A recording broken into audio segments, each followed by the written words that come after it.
जो हम स्टडी करने जा रहे हैं उसका टाइटल मुझे देने का समझ में नहीं आ रहा है कि, लेकिन ये अगर समझने की कोशिश करें तो रैप्चर या एंड टाइम पर क्या होने वाला है, क्या होगा, उसके लिए हम स्टडी करेंगे।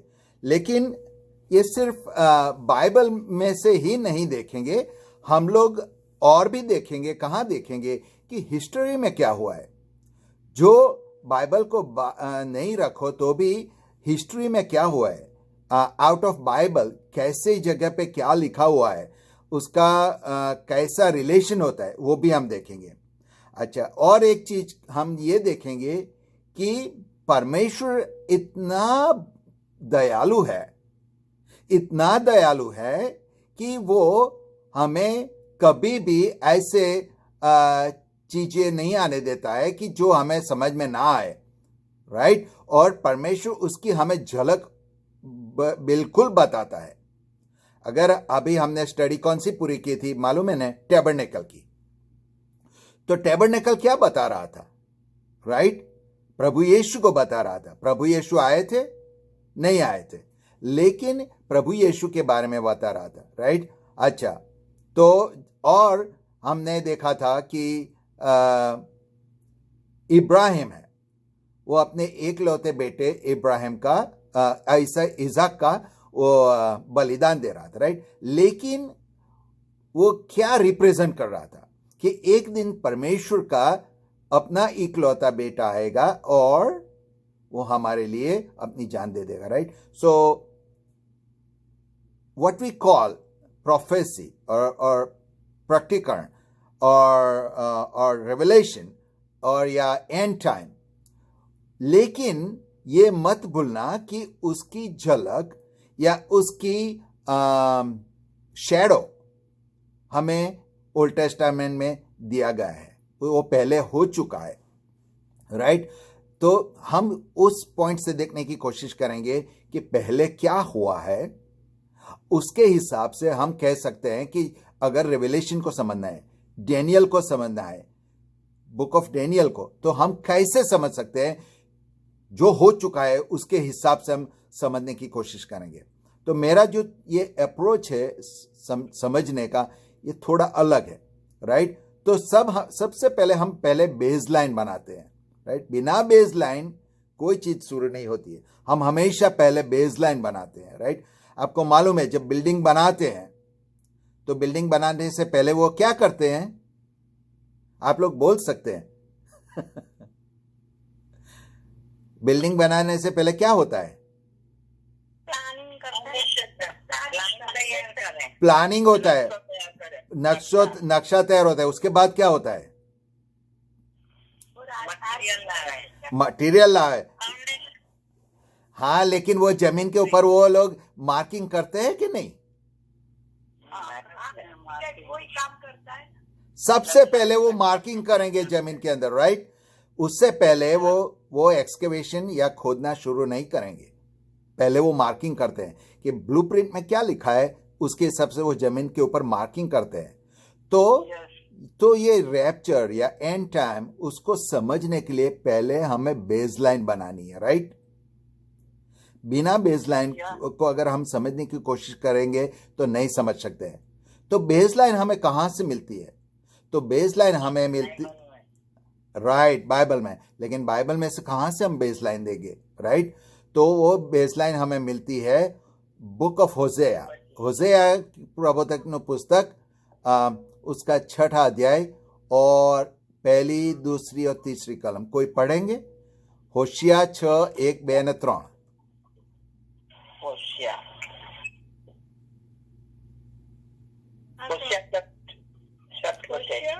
होशिया चैप्टर 6, 1, 2 and 3। रिबेका पढ़ो। चलो हम यहोवा की ओर फिरें, क्योंकि उसी ने फाड़ा और वो ही चंगा भी करेगा। उसी ने मारा और वो ही हमारे घावों पर पट्टी बांधेगा। 2 दिन के बाद वह हमको बुलाएगा और तीसरे दिन वह हमको उठाकर खड़ा करेगा। तब हम उसके सम्मुख जीवित रहेंगे। हाँ, हम ज्ञान ढूंढे, वरन यहोवा का ज्ञान प्राप्त करने के लिए यत्न भी करें।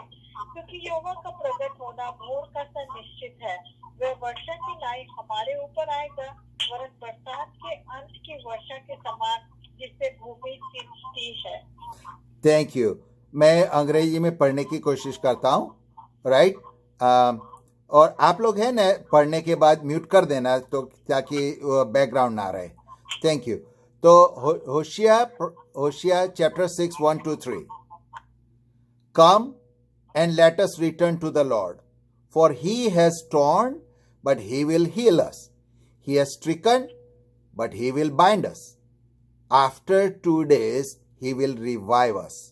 तो ये है ना, वो की है, राइट? वो बेसलाइन हम बना रहे हैं, राइट? मार्किंग कर रहे हैं। क्या लिखा है दूसरी आयत में या सेकंड वर्स में? क्या लिखा है? After 2 days he will revive us. 2 दिन के बाद वो हमें रिवाइव करेगा। On the 3rd day he will raise us up, that we may live in his sight. Right? तो यहां दो चीज है। हमें रिवाइव कब करना है? कब हम रिवाइव होंगे? 2 दिन के बाद। और हम उसकी हजूर में कब जीना शुरू करेंगे? 3रे दिन से। ये बात समझ में आ गई ना? ये बेसलाइन है। 2 दिन के बाद आपको रिवाइव होने का है, और 3रे दिन से आप उसके साथ हमेशा के लिए जीना शुरू करेंगे, राइट? तो ये बहुत ही जरूरी है कि भाई जो कुछ होना है वो 2 दिन के बाद होना है, और 3रे दिन से हम साथ उसके रहने वाले हैं। तो ये सबसे पहली बेसलाइन है। तो 2 दिन हम कहां से शुरू करेंगे, राइट? हमें स्टार्टिंग पॉइंट चाहिए। अगर एंड को समझना है तो उसकी स्टार्टिंग को देखनी चाहिए ना, राइट? बिना स्टार्टिंग के आप एंड को नहीं समझ सकते हैं। मेरी बात समझ में आ रही है ना आप लोग को? बिना स्टार्टिंग एंड नहीं समझ सकते हैं। तो सबसे, अगर एंड टाइम समझना है तो स्टार्टिंग टाइम समझना है। तो स्टार्टिंग टाइम की जो बेसलाइन यहां पर है वो है 2 दिन के बाद वो रिवाइव होंगे, और 3रे दिन से वो उसकी सम्मुख में हमेशा के लिए जीने वाले हैं। तो हमें बेसलाइन बनाना है। अभी वो 2 दिन कहां से शुरू हो रहे हैं। स्टार्टिंग पॉइंट अगर हमें मिल जाता है तो हम एंड टाइम को समझ सकते हैं, राइट? तो उस 2 दिन को समझने के लिए सबसे पहले हमें जाना पड़ेगा बुक ऑफ जकरिया चैप्टर 13 7 8 और 9 कलम। कोई जोर से पढ़ना। जकरिया 13 7 8 and 9। हाँ वाँचो। अरे हिंदी वाँचो, गुजराती वाँचो, कशो वांधो नहीं। મારા બાળક વિરુદ્ધ તથા જે માણસ મારો સાથી છે તેની વિરુદ્ધ જાગૃત થા. બાળકને માર, એટલે ઘેટા વિખેરાઈ જશે અને હું મારો હાથ નાનાઓ પર ફેરવીશ. વળી યહોવા કહે છે કે આખા દેશમાંના 2 ભાગ સંહાર પામીને માર્યા જશે, પણ ત્રીજો ભાગ તેમાં જીવતો રહેશે. અને તે ત્રીજા ભાગને હું અગ્નિમાં નાખીને રૂપું કરાય છે તેમ તેમને કાઢીશ. ને જેમ સોનાને શુદ્ધ કરવામાં આવે છે તેમ તેમને શુદ્ધ કરીશ. તેઓ મારા નામની વિનંતી કરશે ને હું તેમને સાંભળીશ. હું કહીશ કે તે મારા લોક છે, અને તેઓ માનો દરેક કહેશે યહોવા મારો દેવ છે. આમેન. आमेन आमेन आमेन। ओके, तो यहां कुछ चीज समझने की जरूरत है। मैं अंग्रेजी में देखता हूं, अगर आप है तो देखना। Zechariah chapter 13 verse 7। Awake O sword against my shepherd, right? शुरुआत कहां से होती है कि तलवार तू उठ, किसके खिलाफ? मेरे चरवाहे के खिलाफ, राइट? अच्छा, आपको मालूम है प्रभु यीशु ने क्या बोला था?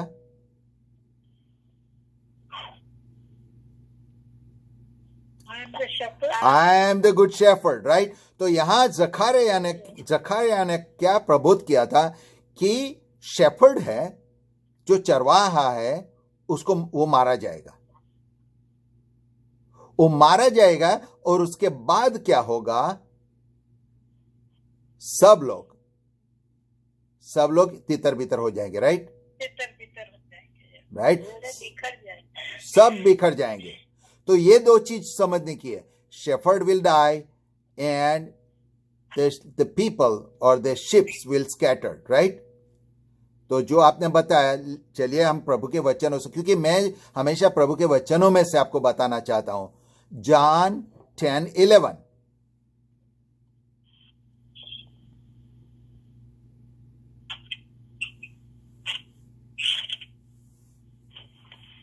अच्छा चरवा मैं हूँ, अच्छा चरवा भेड़ों के लिए अपना प्राण देता है।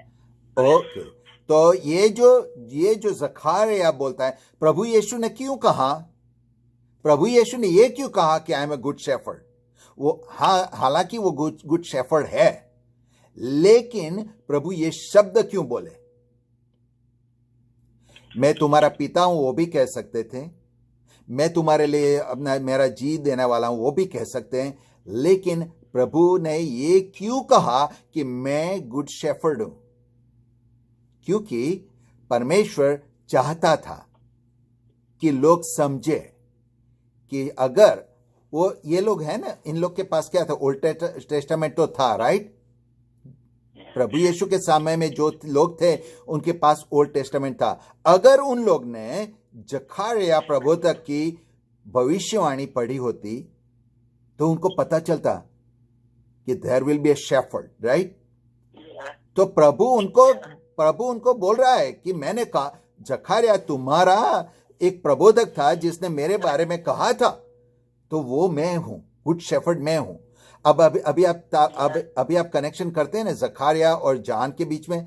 प्रभु यीशु ने क्यों कहा? क्योंकि प्रभु बताना चाहता था कि मैं ही वो हूं जिसकी बात जखारिया ने कही है, राइट? अच्छा, मैथ्यू चैप्टर 26:31, माथी 26:31।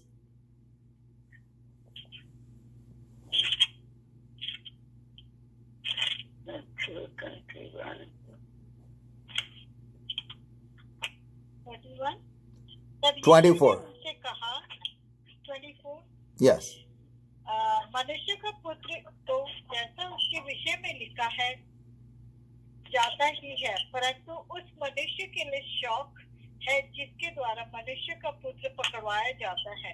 यदि उस मनुष्य का जन्म ना होता तो उसके लिए भला होता।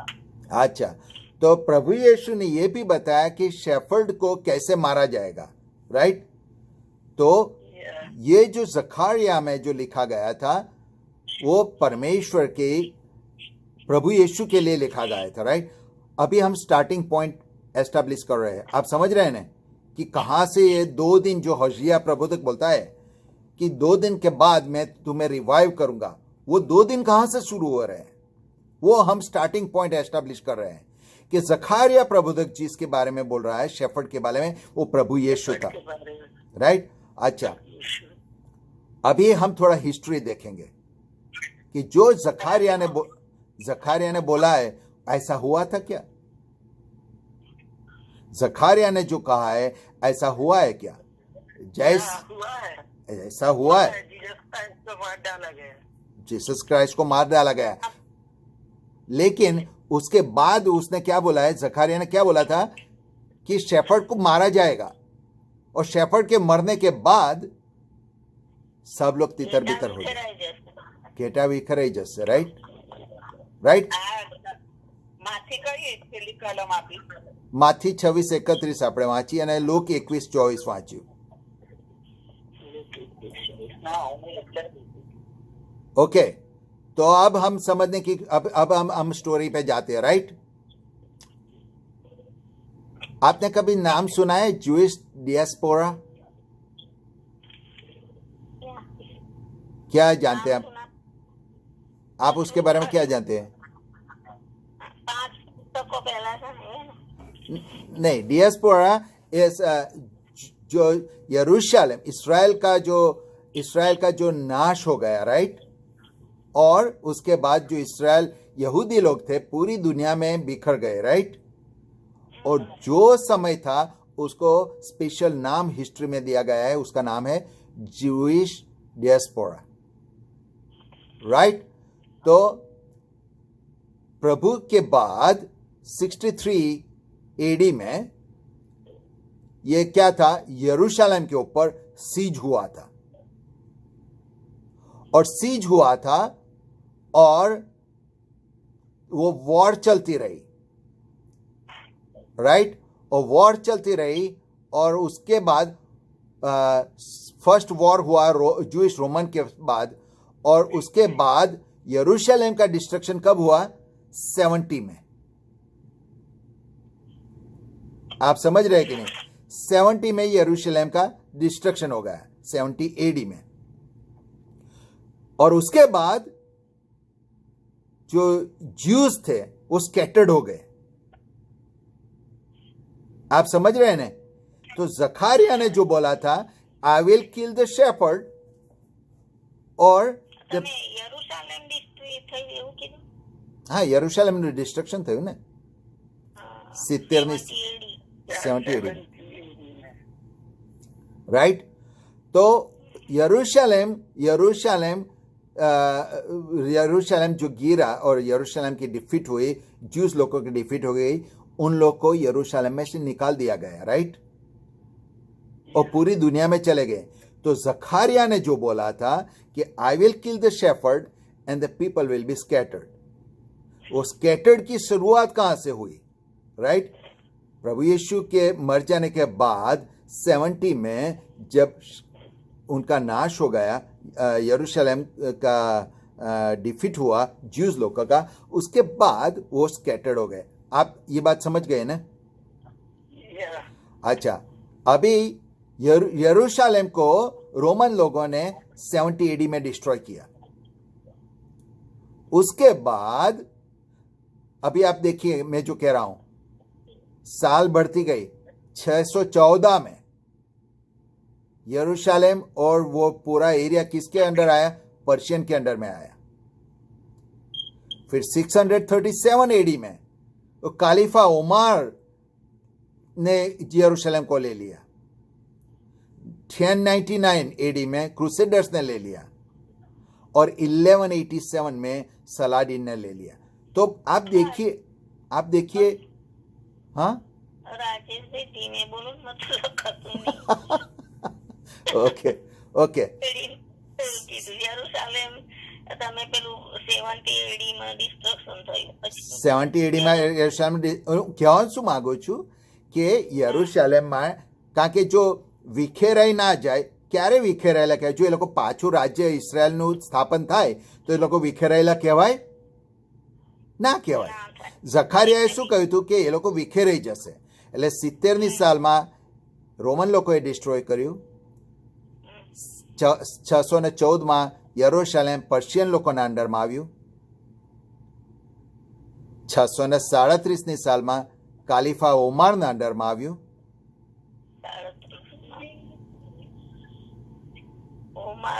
હા, કાલિફા ઓમાર 1099 ની અંદર ક્રુસેડર્સે યરૂશલેમને લઈ લીધું,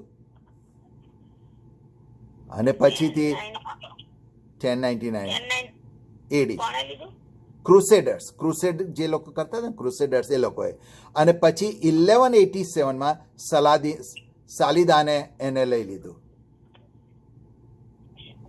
હું તમને हाई लेवल कहूँ छू, मैं आपको बहुत हाई लेवल पे बता रहा हूँ, राइट।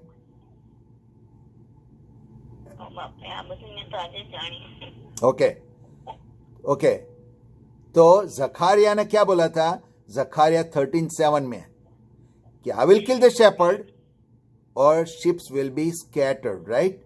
तो पूरी इतने सालों से जूश लोग हैं वो बिना देश के हैं, राइट, स्कैटर्ड हो गए हैं। आप समझे कि नहीं? अच्छा, राइट। अच्छा, कोई पढ़ेंगे 2 पीटर 3:8।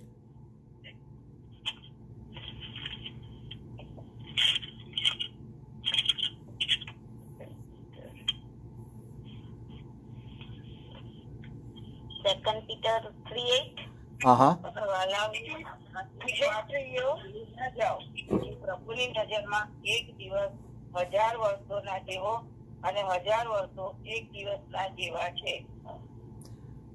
अच्छा, तो 2 पीटर 3:8 में क्या बोलते हैं कि प्रभु की दृष्टि में एक दिन 1000 साल और 1000 साल एक दिन के बराबर है, राइट? अच्छा, गीत शास्त्र 94, Psalm 94.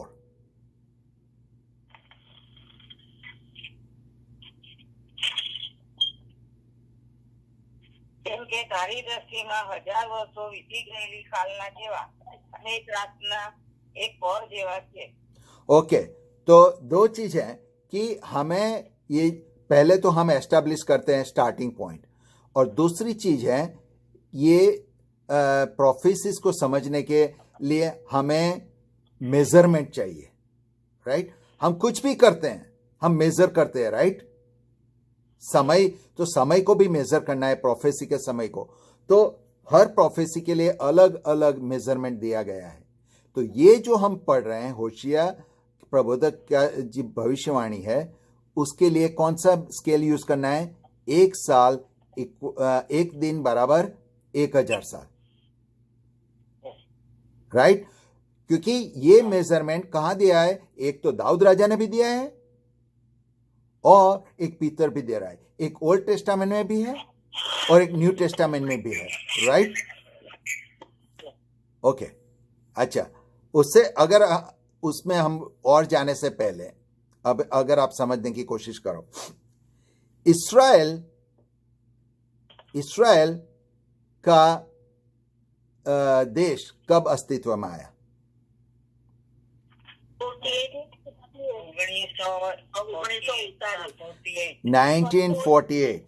1948 में इस्राएल देश फिर से स्थापित हुआ, राइट?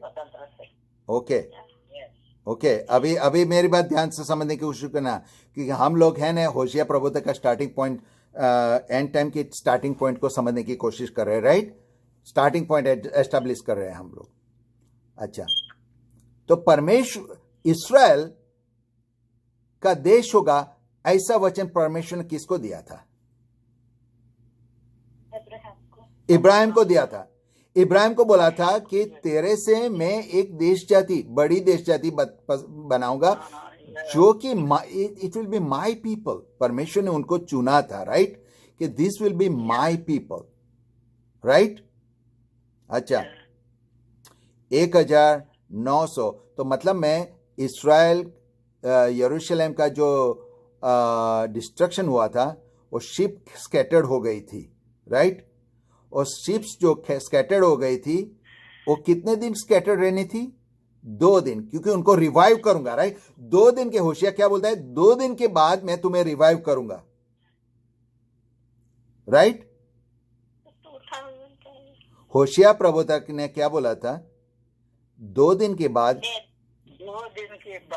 मैं तुम्हें रिवाइव करूंगा, और तीसरे दिन से तुम मेरे साथ जीना शुरू करेगा, राइट? ये की थी, राइट? अगर आप समझने की कोशिश करो अभी, तो एक दिन, अगर वही कलम है, अगर मैं अंग्रेजी में पढ़ता हूं, राइट? अब अगर मैं उसको दिन की जगह 1000 साल, क्योंकि हमने वो क्या देखा था? मेजरमेंट देखा था, राइट? तो let me read again, okay? और आप भी पढ़ना, मैं पढ़ने के बाद आप भी पढ़ना. होशिया chapter 6 1 and chapter 2. After 2000 years, he will revive us, and on the 3000 years, he will raise us up. आप समझ रहे कि नहीं?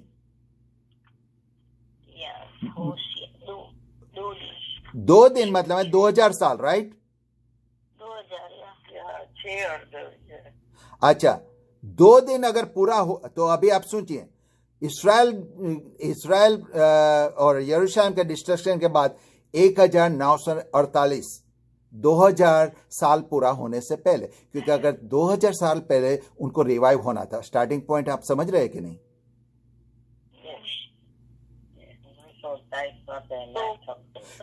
अगर मान लो कि 2010 में इजराइल का स्थापना हुआ होता तो ये होशिया प्रबोधक की जो भविष्यवाणी थी वो गलत होती, राइट?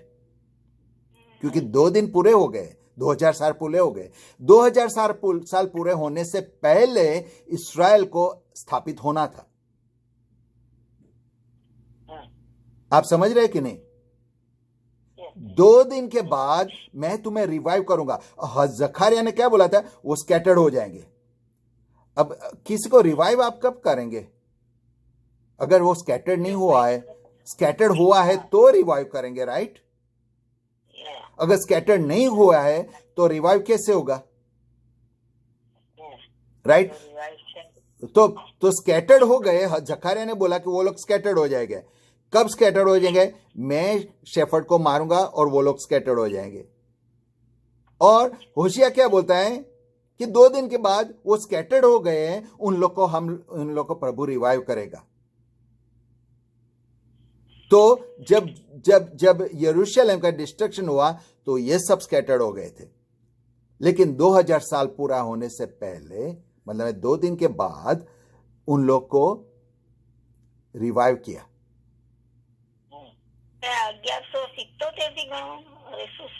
ના, આપણે પ્રભુને માર્યા ત્યારથી ગણવાનું હોય. હું તમને સાલ આપીશ. તમને પ્રભુને 34 આઈ થિંક એ આપણે ગણીશું. એ પણ ગણીશું આપણે. એ આપણે ગણીશું. એ પણ ગણીશું.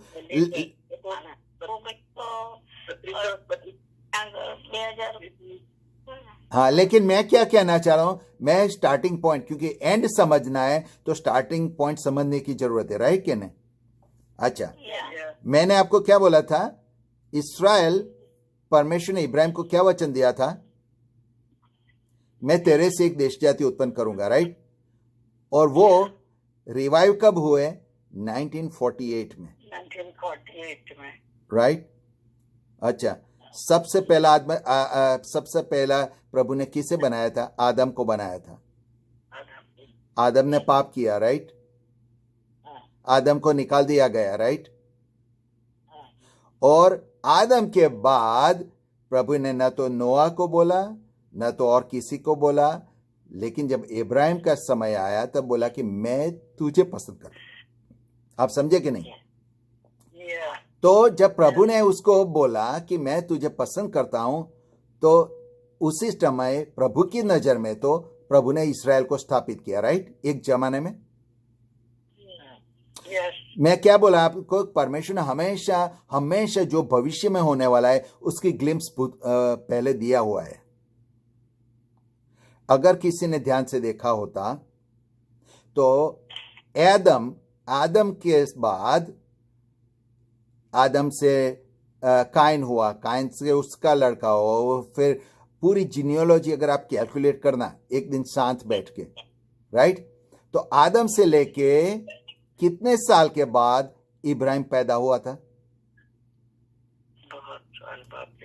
1000. वो तो फ्लड आ गया, फ्लड में तो सब खत्म हो गए. हाँ, लेकिन नोआ के बाद, लेकिन काउंट कर सकते हैं आप जीनियोलॉजी, राइट? तो मैं आपको बताता हूं, इब्राहिम के बाद, आदम के बाद बिल्कुल 1948 साल बाद इब्राहिम पैदा हुआ. 948 वर्ष.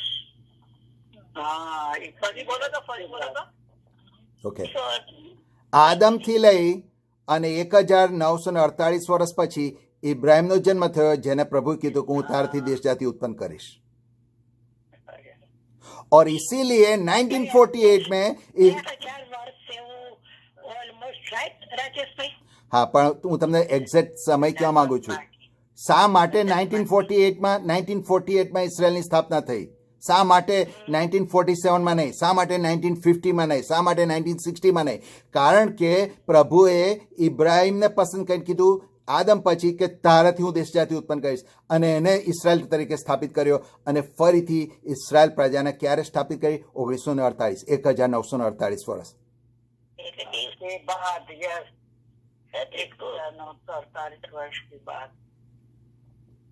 मेरा कहने का मतलब है कि स्टार्टिंग पॉइंट अपना हमारा एकदम परफेक्ट है। अगर हम स्टार्टिंग पॉइंट समझ सकते हैं तो हम एंड टाइम समझ सकते हैं, राइट? तो इसराइल इब्राहिम को पसंद किया 1948 साल बाद, उसको बोला कि मैं तेरे से देश जाति बनाऊंगा। वो देश जाति तितर बितर हो गई, राइट? जैसे जकारिया ने बोला था, लेकिन उसको रिवाइव 2 साल के बाद 2 दिन के बाद 2000 साल पहले रिवाइव करना है। परमेश्वर ने चुना 1948, exactly the time when Ibrahim was selected by God. और इस बार परमेश्वर ने अपना जो इस्राएल देश है वो स्थापित किया है। રાજુભાઈ, हाँ, આ તો આદમ નો સમય, પ્રભુ નો સમય એ 60 તમ બતાવ્યું એ આવે मैंने ख्याल नहीं आया बेन। એ બી આવે એડી, હા એડી, 60 એડી બતાવેલું ને તે હા. આદમ માં આવે ને. आदम तो बिफोर क्राइस्ट। તમે બતાવેલું કે શરૂઆત થી થઈ આદમ થી, તો પછી એ 60 ની સાલ આપણે કઈથી ગણવાની? 60 साल में નથી કીધું, હું 60 साल નથી બોલ્યો। બોલે ને 60 થી શરૂઆત થઈ પ્રભુની, આમ એવું કઈક બોલ્યા હતા ખરું. 60 નહીં, 60 રેડી 70 એડી માં યરુશલેમનું ડિસ્ટ્રક્શન થયું। 70 એડી 70 એડી કીધું મેં। अच्छा, હવે હું તમને સમજાવું, राइट? ओके, मेरी बात ध्यान से सुनना, जो मैं कह रहा हूं ध्यान से सुनना। मैं समय के बारे में प्रिडिक्शन नहीं करता हूं।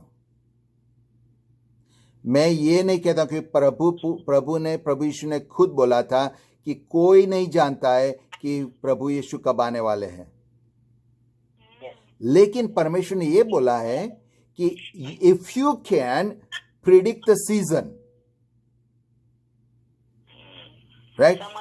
समयो पारखो। ओके, तो अभी मैं समय की वजह से नहीं पूरा जा रहा हूं, लेकिन बताऊं, जब प्रभु यीशु का जन्म हुआ, राइट, तब से वो एसी और बीडी में डिफरेंस हो गया, before Christ and after Christ, right? Okay, तो 30 एडी में प्रभु यीशु का क्रूसिफिक्शन हुआ था। 30 एडी से लेके एक दिन का कैलकुलेट करो तो 1000 साल का कैलकुलेट कर, कब पूरा होता है? No, 1030 AD, right? First 1000 years is 1030 AD, right? उसका मतलब होशिया प्रबोधक के हिसाब से वो पहला दिन, राइट? अच्छा, 1030 से 1000 साल और लगाओ तो कब आता है? 2030, राइट? तो दूसरा दिन रिवाइव, 2 दिन से पहले रिवाइव होता है और 1948 में इस्राएल रिवाइव हो गया, राइट? अच्छा, और 2030 में 2 दिन पूरा होता है, राइट? और तीसरे दिन की शुरुआत कब होती है? 2030। ઓકે, 1030 ઓકે, આપણે હોશિયા પ્રબોધકે શું કીધું? હોશિયા પ્રબોધકે શું કીધું? હોશિયા પ્રબોધકે શું કીધું કે 2 દિવસ પછી, રાઈટ? એટલે પહેલો દિવસ એટલે 1000 વર્ષ, બરાબર? 30ની સાલમાં પ્રભુ ઈસુનું વધસ્તંભે જડ્યા એટલે પછી શેફર્ડને મારી નાખ્યો એટલે ઘેટા વિખરાઈ ગયા, રાઈટ? એ રીતે જોઈએ તો એટલે એક દિવસ 30 એડી વત્તા 1000 years અથવા એક દિવસ કઈ સાલ આવે?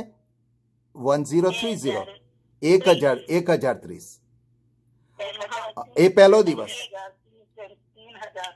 अच्छा, 1030 થી બીજો દિવસ ગણો તો 2030 આવે, राइट? અને 2 दिन के बाद वो रिवाइव करेंगे तो 2030 से पहले 1948 में इसराइल रिवाइव हो गया, राइट? હોશિયા પ્રબોધકનું એ ભવિષ્યવાણીનો પહેલો ભાગ પૂરો થઈ ગયો, રાઈટ? અને પછી કે છે ત્રીજા દિવસથી એ લોકો દેવની સમક્ષ જીવશે, રાઈટ? એટલે 2030, હું સમય નથી કહેવા માંગતો તમને, રાઈટ? પણ 2030 પછીથી ગણતરીની હિસાબે જો સમયો પારખીએ આપણે તો એવું કહી શકાય કે 2030 પછી હોશિયા પ્રબોધક જે ત્રીજા દિવસની વાત કરે છે એ દિવસની શરૂઆત થાય છે.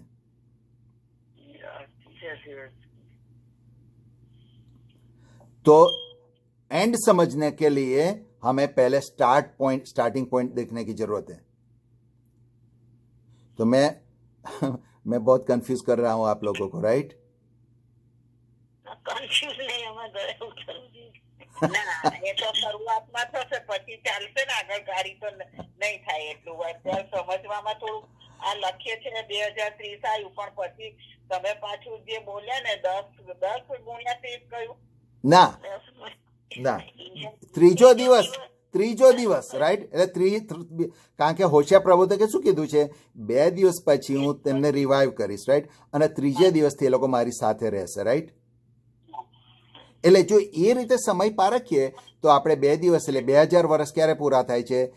2030માં. કારણ કે પ્રભુ ઈસુને 30ની સાલમાં વધસ્તંભે જડવામાં આવ્યો, શેફર્ડને મારી નાખવામાં આવ્યો, પછીથી ત્યાં લડાઈઓ શરૂ થઈ, એટલે ઘેટા વિખરાવાની શરૂ થઈ ગયું. એટલે એ રીતે ગણીએ તો 2000 વર્ષ પ્રભુ ઈસુના મર્યા પછી 2030માં પૂરા થાય છે. એટલે હોશિયા પ્રબોધકે જે 2 દિવસની વાત કરી 2030માં પૂરા થાય છે. અને પછી કહે છે ત્રીજા દિવસથી, એટલે ત્રીજા 1000 વર્ષ માટે એ લોકો કહે છે દેવની સાથે રહેશે. This is a starting point to understand the end time. હું એવું નથી કહેતો કે, ફરીથી હું ક્લિયરલી કહું છું, હું એવું નથી કહેતો પ્રભુ 2030માં આવવાના છે કે રેપ્ચર 2030માં થવાનું છે. હું એવું નથી કહેતો. હા, હું તમને ચોખ્ખું, હું બહુ ક્લિયર કહું છું કે હું સમય નથી કહેતો, હું સમય પારખવાની વાત કહું છું. કારણ કે પ્રભુ એવું કીધું હતું કે 2000 વર્ષ પછી 2 દિવસ પછીથી એને રિવાઇવ કરીશ. અને 1948માં શા માટે 1948 પસંદ કર્યું? જો 1970માં ઇઝરાયલ સ્થાપિત થયું હોત તો પણ 2 દિવસ પહેલાં કહેવાત, રાઈટ? 99માં પણ કહેવાત જો 2 દિવસ પહેલાં, રાઈટ? પણ પ્રભુએ 1948 કેમ પસંદ કર્યું? કારણ કે 1948 વર્ષ પછી, આદમ પછી પ્રભુ ઇબ્રાહિમને કોલ કર્યો હતો. એટલે બીજી વાર પ્રભુ જ્યારે ઇઝરાયલ પ્રજાને સ્થાપન કરે છે ત્યારે 1948 વર્ષ પ્રભુએ પસંદ કર્યું. એટલે હું એક્ઝેક્ટ સમય તમને નથી કહેવા માંગતો, પણ બાઇબલ ચોખ્ખું કહે છે કે તમે સમયોને પારખો. પણ અંતના સમયને પારખવાના માટે we have to start, where is the starting point, right? તો આજે હું આ સ્ટાર્ટિંગ પોઈન્ટ આટલો તમને સમજાવીને, કારણ હું તમે આગળ લઈ જઈશ ને. અચ્છા, ચલી એક બીજી વાત કહી દઉં. 1948માં ઇઝરાયલ પ્રજાની સ્થાપના થઈ, રાઈટ? અને ઇઝરાયલ પ્રજાની સ્થાપના પછીથી 1967માં ઇઝરાયલની ઉપર બધા દેશોએ હુમલો કર્યો, સરાઉન્ડિંગ, રાઈટ? અને સરાઉન્ડિંગ દેશના એ હુમલો કર્યો. અને કેટલા દિવસ પછી એ લડાઈ ચાલુ રહી હતી?